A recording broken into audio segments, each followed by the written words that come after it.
What's up, YouTube? I'm the nice one, and today is Friday. At least that's the day I'm recording this, and I have a bit of a bonus video for you today.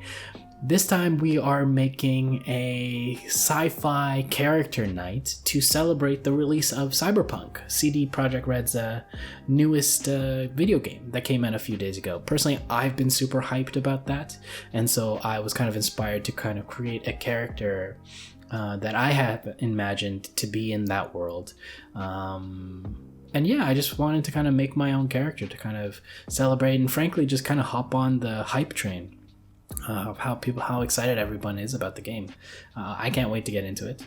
But yeah, you'll see that I make a sci-fi knight kind of guy. He's got like a robotic arm and a robotic leg, and he looks like he belongs in a dystopian future. Frankly, I imagined him to be originally part of the Corpo group. If you've played Cyberpunk, like there's different groups, different factions, and so I imagine him to have been originally part of the Corpo team, and then somehow maybe he was betrayed and he like lost his arm and leg, and then went into like joined a rebel cause to bring down the corporate organizations or something like that. Anyway, I'm kind of going into the backstory of this character.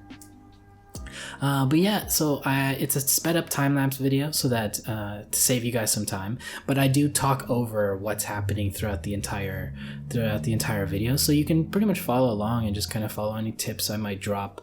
Follow along my basic process of how I made this type of character. The arm is definitely one of the most not complex, but it's a little more detailed than some other models I make, just because of all the pieces that come with building a robotic arm. But yeah, so yeah, follow along, drop a comment, let me know what you think. Any kind of feedback is always good. If you like my stuff, feel free to subscribe for more stuff like that. Check out the CGTrader if you don't have the time to watch the entire video. You can probably just get it online there, and it always helps support the channel as well. Yeah, okay, I'll stop with this intro and let you get to it. Okay, great. So as like typical for my kind of style, I start with a cube, and actually the first thing I'm building here is the helmet. So I knew that I wanted to have kind of like a chin guard, so I started with a mouthpiece that went over the mouth that acted almost like a respirator. And from there I made sure I had my mirror X symmetry on, and I just basically extruded. I was doing hard surface modeling, right? I didn't have the smooth preview on, so basically I'm just extruding out from the face and then molding it around the character's base model head here, which I started off to start. And thankfully symmetry or mirror X makes things a lot simpler so that it's exactly the same on both sides and also cuts my time in half. Now here, once I have a general shape of how I want the respirator to look, I might just do a few more details to clean it up, like adding some extrusions here and there to make it look a little more layered, you know, like it's as if it's metal pieces lying on top of each other, not just one single sheet. And here what I'm actually making now is kind of like a respirator tube that kind of connects to the back of the helmet. I started with like a polyprimitive cylinder, and I brought down the divisions so that it's a little more low poly, and then yeah, just added some edge loops and adjusted the edge loops, like positioned them, rotated them, and scaled them in a way that I thought molded around the respirator piece nicely. And that's kind of what you're seeing here now. Again, as I'm making this up as I go along, you'll see a lot of like tweaking and just adding geometry here and there that might look cool in the moment, but I might end up deleting it in the past. Now we're just using the thickness tool, extrusion thickness, to apply some rings around the respirator and make it look a little more realistic. And yeah, once I'm happy with it, I'll use a mirror function in Maya to duplicate it on the other side. It's a lot simpler than just making a duplicate and then inversing the scale. So yeah, you just go space, mesh, mirror, and you should be able to mirror a model to the other side based on where you have the anchor point. So you just use that as just make sure you remember where your anchor points are positioned. Yeah, so here just again tweaking the helmet a little bit more, making sure it's in the shape that I want. For the helmet, I was actually sort of inspired by Raiden from MSG, so you might see some influences there. For the actual visor piece, I took the original head. As opposed to making something new, I just took the original head and tweaked it, duplicated it, and then tweaked it a little bit in a way that I thought made a nice kind of helmet. I'm using the bevel tool with a fraction of 0.01 and a divisions of 2 to give it that harsher edge that makes it look more metallic, which is what you see on the side there. And I'll probably add one straight down the center as well. And also just kind of clean up some of the geometry by using the target weld tool to merge a couple of different vertices together. And that's what you're looking at here. I'm just again tweaking the visor to make sure it's kind of like in the way I want it. Unfortunately, like it's not the most clean mesh, so it took a little bit of extra time just to clean things up and make sure it's how I want it to look. But yeah, I'm pretty happy with how that visor ended up turning out. It's a smooth mesh preview, but also it's got those harsh beveled edges that make it look more like it's glass, you know? So I'm actually very happy with how that turned out. Now I'm just finishing off the visor, the rest of the helmet, giving it back a bit of a neck guard. I put that as a placeholder for the moment, but actually I think in the future I go back and delete that and just make it a proper helmet that wraps around the entire head. But for now, I just want to give it the general shape. Usually a good practice is to make a model, make the basic shape that you need based on, I usually recommend working off artwork, but sometimes I have fun just kind of like putting on a movie and then just making stuff up as I go along.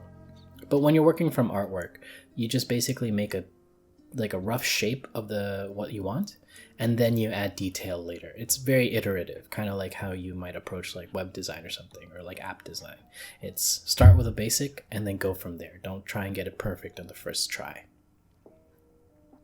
Anyway, yeah, here we go. So now I'm adding, like I said, I have a shape that I like, so I'm adding a little more detail, scaling it properly to how I think it looks more appropriate. And yeah, I think I was quite happy with how this helmet was turning out. Next, what I believe I'm making here is the scarf piece. So that's pretty simple. Basically, it's just a plane that I brought down the subdivision surfaces to 1, so we're working with a flat plane. Added a edge loop down the center and a horizontal center, and then just extruded out around the body to make it fit. And that's what you see there. Again, mirror function to make sure it's done on both ends. With a shape like a scarf, I believe I turn off mirror in the future and then just like tweak certain edges and certain vertices to make it look like it's not perfectly symmetrical on both sides. Because yeah, exactly here, I'm kind of giving it some variation in different areas of the scarf, so it looks like it sits more naturally. So just be careful with where you use mirror function. Now that I'm happy with the scarf, I believe here what I'm going to do is start building out the chest, the shirt. I cut out actually a couple of different iterations of different shirts that I had made, and what you're seeing here is the one that ended up sticking. It's the simpler one, but I made a couple of different like vests with like suspenders and some stuff like that. It ended up looking kind of Final Fantasy like, so I didn't quite like it, which is why I cut it from this final video. But this one's more of like a general kind of sweater type of thing, because in Cyberpunk they have this really cool mix of clothing with armor, and it's very grungy, you know? And so I wanted to make sure I captured that sense of like grittiness and almost like a dystopia future. Yeah, which is why we're not going with like perfect armor, perfect like space armor or anything like that. It's like very much stuff you might buy at a market here and then modified with some high-end futuristic gear because maybe you're going out hunting some alien or something, I don't know. But yeah, so that's why this guy isn't covered in armor. Yeah, so I got a nice little vest there, making sure it's smooth preview, just doing some helmet tweaks back there. But yeah, so now I'm just again tweaking it to make sure it fits the body appropriately how I like. Now once I'm pretty much happy with kind of like the general shape, I believe after this I move on to the the sleeves. And see, that's what you see what I'm doing here. Again, starting off with a basic plane, adding a couple of basic edge loops to remember where my symmetry is, and then extruding out around our base model to create the overall shape. Here, I remember what I wanted this to be. That piece closest to the shoulder, I wanted that to actually be a pauldron, which is why I left it there. But it actually didn't end up making it to the final cut. But I want to show you how sometimes, like when you're doing these things from scratch, you'll try something and then it doesn't exactly sit right with you, so you'll delete it. Like, don't feel like you have to stick, unless you're working with concept art that maybe you've been paid to work with, by all means, stick to the concept art. But when you're making your own stuff, like, feel free to kind of experiment, see what you like, what you don't like, if it fits the vibe. Like, I made this shoulder pauldron and I wanted it to be kind of like padded Kevlar armor, which is why you see me adding the bevels and like adding divots between each individual piece. But ultimately it didn't quite fit the mood I was going for. It didn't feel grungy enough, and it sort of looked like it was like a bard's, like from D&D, like a bard sleeve, so I didn't quite like it. You see it here now, but you'll see that I actually delete it later in the future. But if you ever wanted to make something like that, it's quite simple.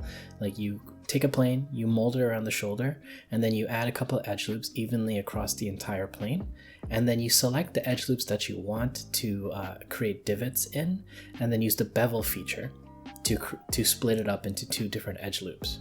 From there, you select the faces that should protrude out, and then extrude thickness, and then that's how you create this. Like pauldron that also has like divots that looks like it's multiple pieces attached around in a circular fashion together. You see me do that technique for the sleeves there. You see how it has like a ribbing effect? Yeah, it's basically just taking an edge, bevel, and then adding a edge loop in between those two, in between the split edges, and then bringing that in so that it bends in. Here, what you see me doing is making kind of like a pouch, utility pouch, kind of like a chest fanny pack for this character. Basically, all I did was take a cube, added a bit of a flap on top. It's like a very low poly cube, so I didn't add too much detail onto it.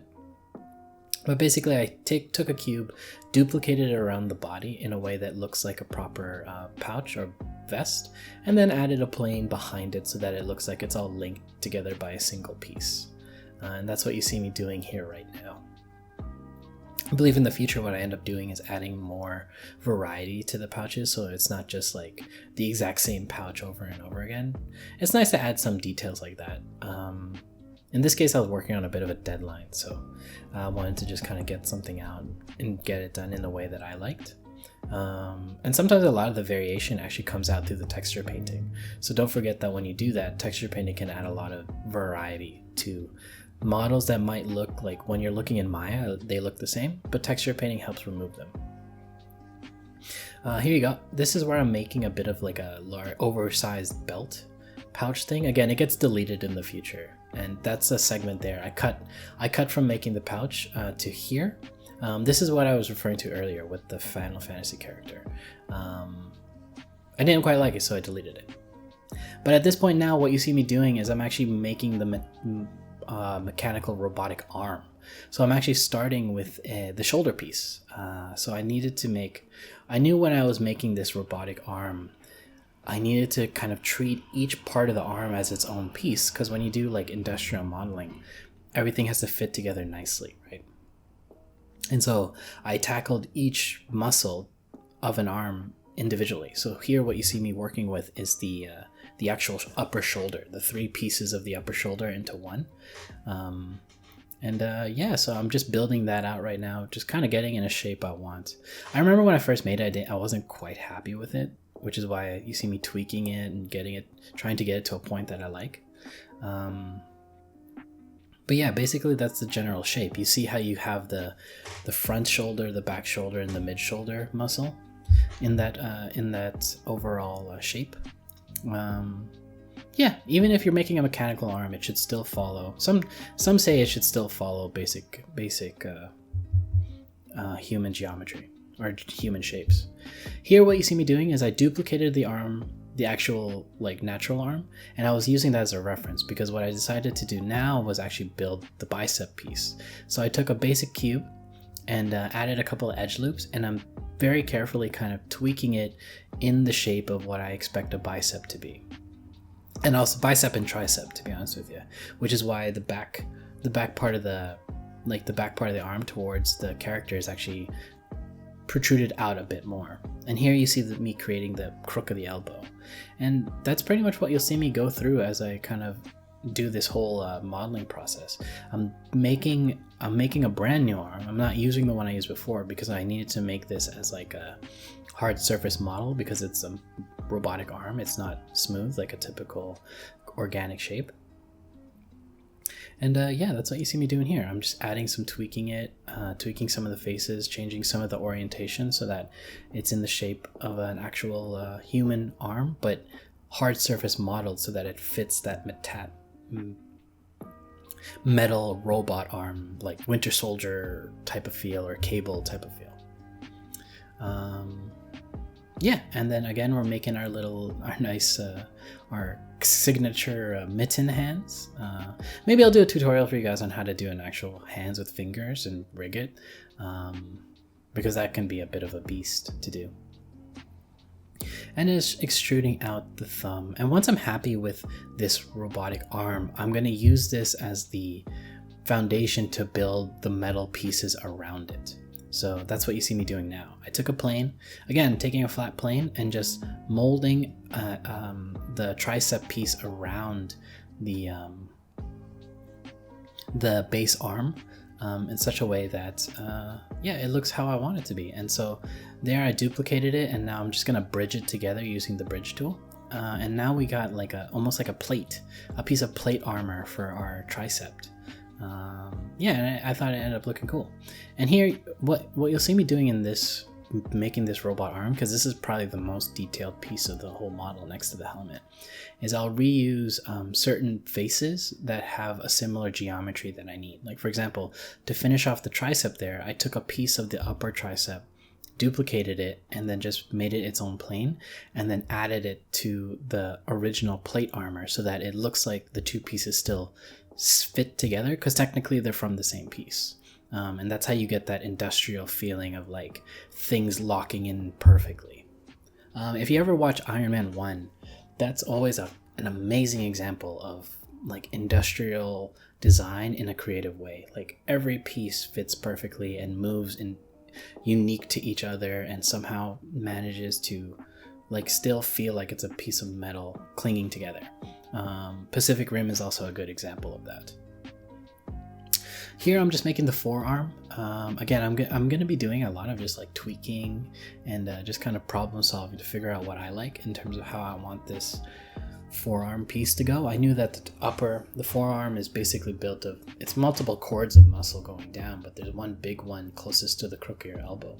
So I wanted to make sure I captured that in the general shape so that it still looked realistic in a way.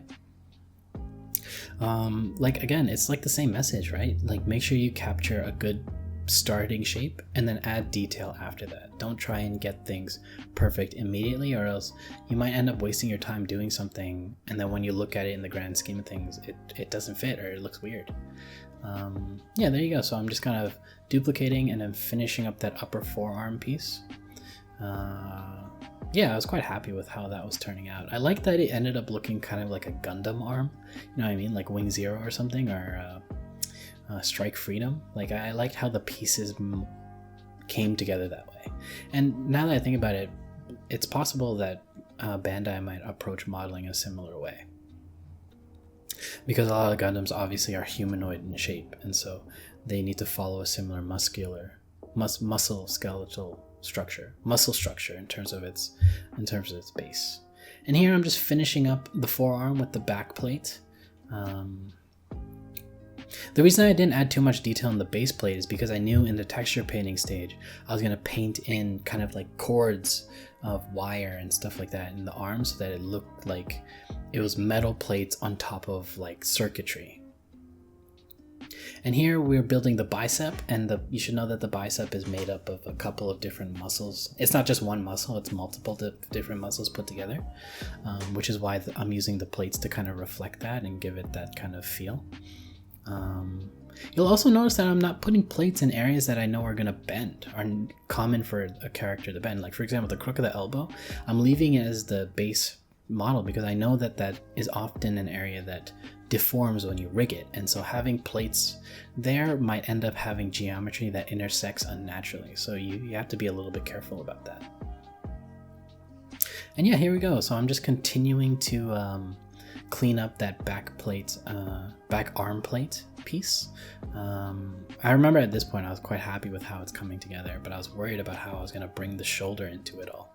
But here you go. You see me now taking the shoulder piece I had built originally and kind of molding in a way that fits the arm a bit more naturally. Yeah, so that's what you see me doing here. I'm just kind of putting things together. Like I had made each arm, each muscle as its own group, and then was able to kind of bring them all together once I was happy with their general shape, kind of like a puzzle.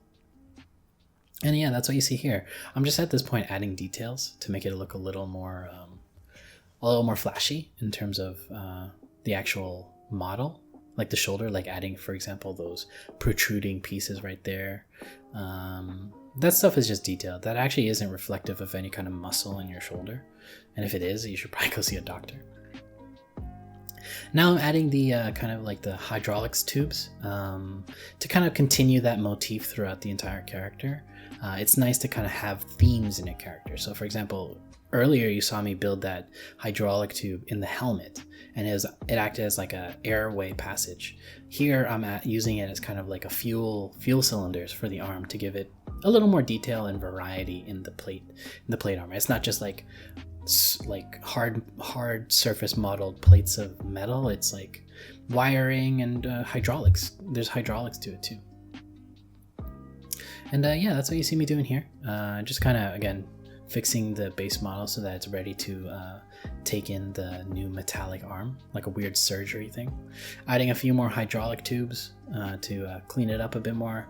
I think adding these things really adds like a level of detail to your models. So it's always a nice touch. And frankly, like maybe people won't notice it, but me as the person making it will know it's there, and I always end up feeling better about that. Here I was just taking an old shoulder plate piece that I had made before and just reusing that asset to layer it on top because I thought it fit nicely. And here I'm just extruding out layers of the plate so that it looks like it's not just one sheet of metal wrapped around an arm. It's multiple pieces that have different functions stacked together in a very specific like blueprint sort of way. And yeah, that's what you're seeing here. Okay, and so here at this point, what I'm doing is I think the arm is ready to be attached to the body. So I was just getting rid of the base plate arm. I'm adding a little more detail to that forearm so that it doesn't, just so that it looks like it's an entirely robotic arm from start to finish.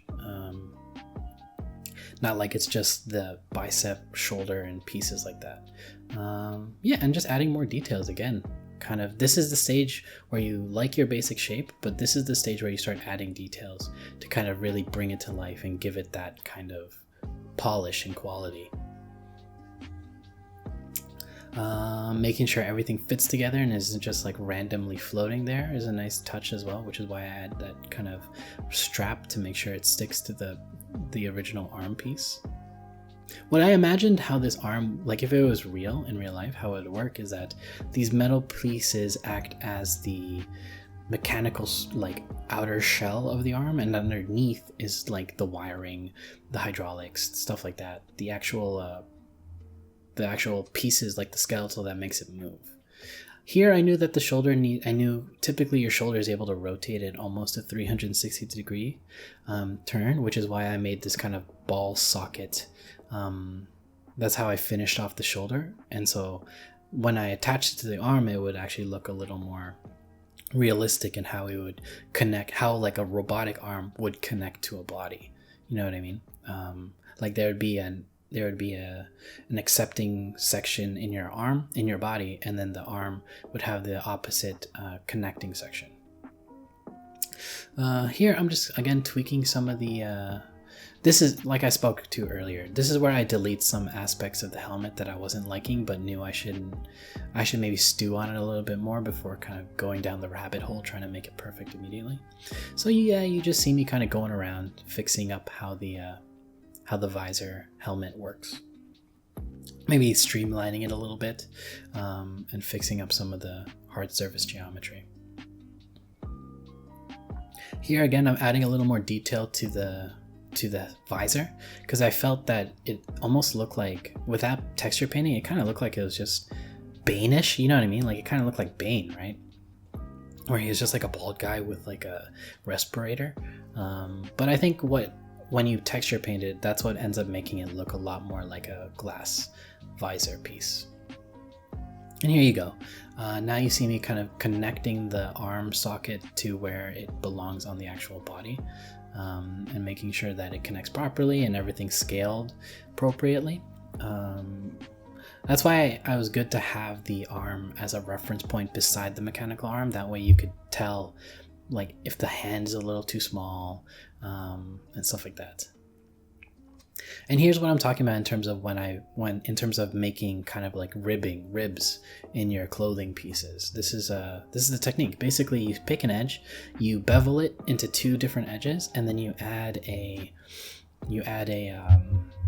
edge loop down the center, and then take in that edge loop just slightly, just like bring it in, so that when you smooth preview, the plane kind of bends into that edge that was inset a little farther closer to the body, and that's how you get that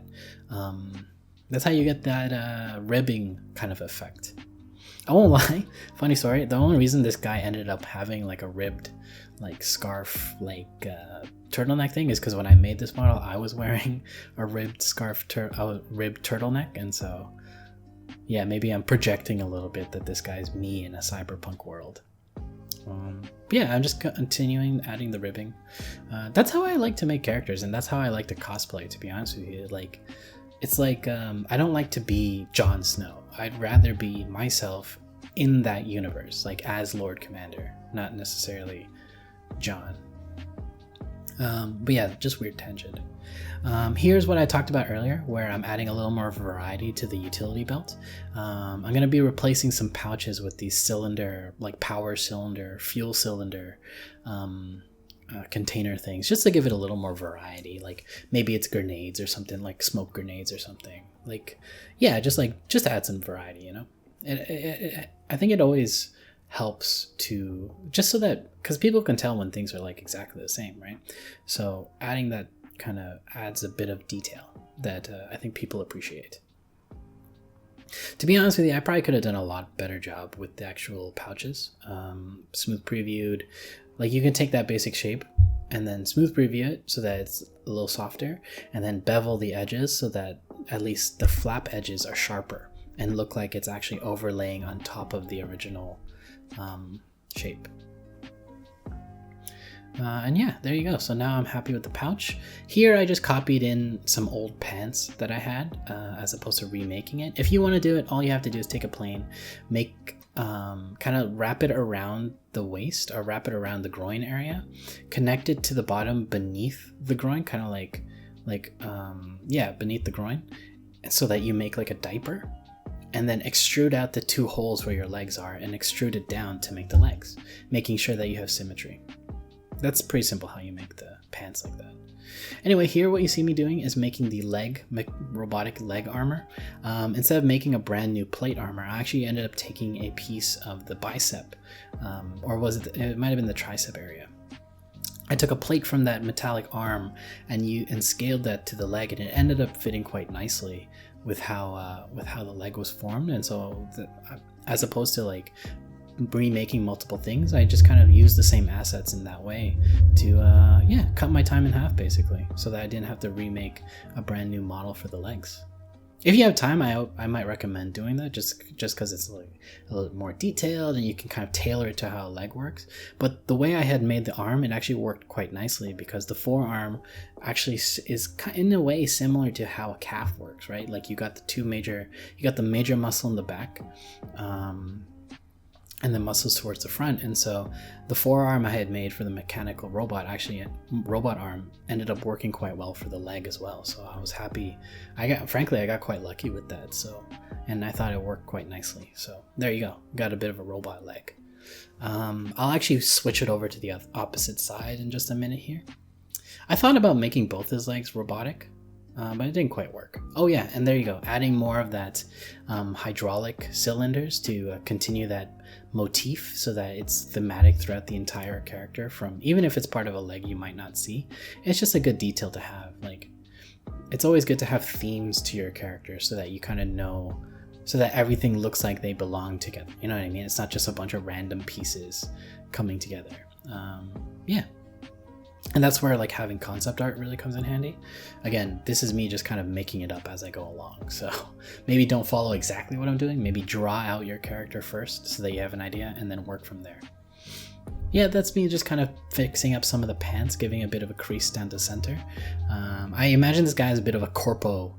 He might have been like a corpo gone rogue, you know what I mean? That's how I imagine it. So it's like he's wearing dress pants and then changed to like a rebel turtleneck when he lost his arm and leg in some kind of corpo fight with the Voodoo Boys or something. I don't know. This is all Cyberpunk terminology if you guys haven't played yet, which I heard is quite good. So I'm quite excited to get into it.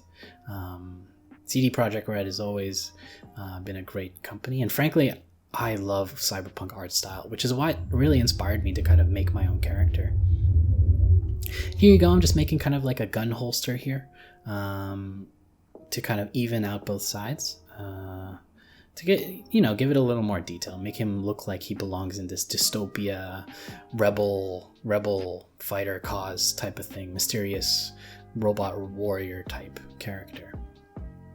And yeah, there you go. That's pretty much it, right? Like at this point, I'm just adding a few more details. Like I add a bit of like a sigil that wraps around his waist. This is why I said I was a little bit inspired by Destiny as well, because in Destiny, the Titan character type has this. It's basically a loincloth, but sometimes they wrap around one leg, and it's like a sigil that represents what house they're from. And so I'm just adding that little detail. In my imagination, it has like a sigil of the rebel cause that this character is part of. Yeah, and I thought it looked quite nicely. Yeah, and it helps to add that kind of, I think it adds to that dystopian sense, having these multiple layers. And yeah, there we go. You got a pretty cool cyberpunk, cyber knight type of character, and I ended up being quite happy with it. It's definitely one of my most detailed characters I've made, and at least in terms of how the arm is produced. I was quite happy with how that ended up working out. But yeah, hopefully you guys liked the video. Let me know anything I can do better. I know I can definitely work on how the character is rigged, maybe some of the animations I'm using in terms of how to show it off, that kind of stuff. But I'll be the first one to say that I got a lot of work I still need to do to improve, but hopefully you guys can get a bit of a head start and not have to deal with the issues I dealt with when I was getting started. Anyway, hope you liked the video. Maybe I'll post on CGTrader if you want to purchase it and support the channel a little bit. But I'm sure you can just watch this video and you'll be able to follow along. Pretty much, if you've been following with my other videos, it's really nothing much too different.